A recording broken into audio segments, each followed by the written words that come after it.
नमस्कार बंधुरा केमन आছেন সবাই চলে এসেছি আরেকটি ননভেজ রেসিপি নিয়ে এগ মালাইকারি খুব টেস্টি খুবই অল্প জিনিস দিয়ে বানানো কিন্তু দারুণ স্বাদের একটি রেসিপি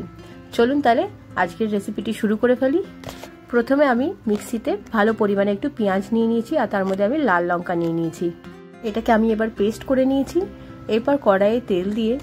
আমি কিন্তু এখানে সরষের তেল নয় আমি এখানে সাদা তেল ইউজ করেছিলাম এবার কোনো ফোড়ন ছাড়াই প্রথমে যে আমি পেঁয়াজের পেস্টটা বানিয়েছিলাম সেই পেঁয়াজের পেস্টটা আমি এখানে দিয়ে দিয়েছি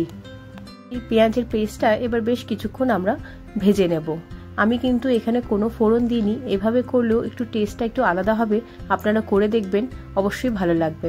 এরপর মিক্সিতে আমি একটু আদা আর একটু ভালো পরিমাণে একটু রসুন থেতো করে নেব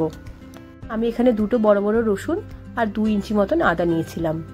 এরপর একটু ভাজা ভাজা হয়ে গেলে তারপরে আদা রসুনের পেস্টটা এর মধ্যে আমরা দিয়ে দিচ্ছি আমি এখানে 1.5 চামচ মতন আদা রসুনের পেস্টটা দিয়েছি দিয়ে আবারও আমরা ভালো করে একটু ভেজে নেব এরপর কিছুক্ষণ ভাজা ভাজা হয়ে আসলে তারপর আমি এর মধ্যে দিয়ে দিচ্ছি নুন আর দিচ্ছি এখানে জিরের গুঁড়ো তারপর আবারও কিছুক্ষণ ভেজে নিয়ে তারপরে আমি দিয়ে দেব এখানে বাকি মশলাগুলো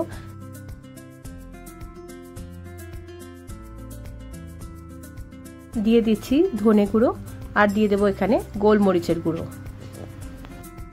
এরপর মশলাটাকে আমরা ভালো করে কষিয়ে নেব কষিয়ে নেওয়ার পর আমি একটু কিছুক্ষণ গ্যাসটার ফ্লেমটা বন্ধ করে রেখে দেব কারণ আমি এবার এর মধ্যে দইটা ঢাললাম দই আমি মিক্সিতে নুন আর একটু চিনি দিয়ে আমি একটু ঘুরিয়ে নিয়েছিলাম এতে কি হবে ফ্লেভারসগুলো খুব তাড়াতাড়ি মিক্স হয়ে যাবে এবার দেখুন আমি আবার গ্যাসটা অন করে দিয়েছি দিয়ে এবার আমি বেশ কিছুক্ষণ আবারও কষিয়ে নেব কষিয়ে নেওয়ার পর আমি এখানে দিয়ে দিলাম চামচ মতন গরম মশলার গুঁড়ো গরম মশলাটা আমি একটু বেশি পরিমাণে দিয়েছি কারণ প্রথমে যেহেতু আমরা কোনো ফোড়ন দিইনি বা গোটা গরম মশলাও দিইনি তার জন্য আমি একটু বেশিই দিয়েছি বেশি বলতে 1 চামচ মতন দেখুন কি সুন্দর কালার এসে গেছে এবার মশলা কষানো আমাদের কমপ্লিট হয়ে গেছে এবার আমি ডিমগুলোকে এর মধ্যে দিয়ে দেবো ডিমগুলো কিন্তু আমি হাফ হাফ করে এমনি করে সুতো দিয়ে কেটে নিয়েছিলাম সুতো দিয়ে কেটেছিলাম এই জন্যই যাতে একদম এক্স্যাক্ট কাটিংটা হয় অনেকেই আবার চাকু প্রেফার করেন কাটার জন্য কিন্তু আমার মনে হয় সুতো দিয়ে কাটলে একদম এক্স্যাক্ট কাটাটা হয় চলুন এবার ডিমগুলোকে এর সাথে একটু ভালো করে কষিয়ে নিয়েছি এক সাইডটা আমার হয়ে গেলে তারপরে আবার সেটাকে আমি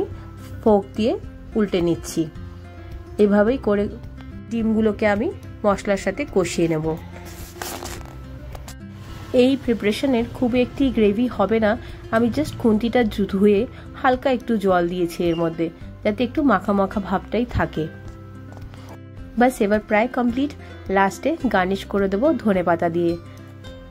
এই প্রিপারেশনটা জাস্ট অসাধারণ হয় খেতে আপনারা অবশ্যই বাড়িতে ট্রাই করে দেখুন নিশ্চয়ই আপনাদেরও খুব ভালো লাগবে এবার আমি এটাকে ঢাকা দিয়ে গরম গরম ভাতের সাথে এটাকে সার্ভ করে দেবো আপনাদের যদি ভিডিওটি ভালো লেগে থাকে তাহলে প্লিজ একটি লাইক করবেন আর আপনাদের কাছে অনুরোধ রইল আমার চ্যানেলটিকে সাবস্ক্রাইব করার অসংখ্য ধন্যবাদ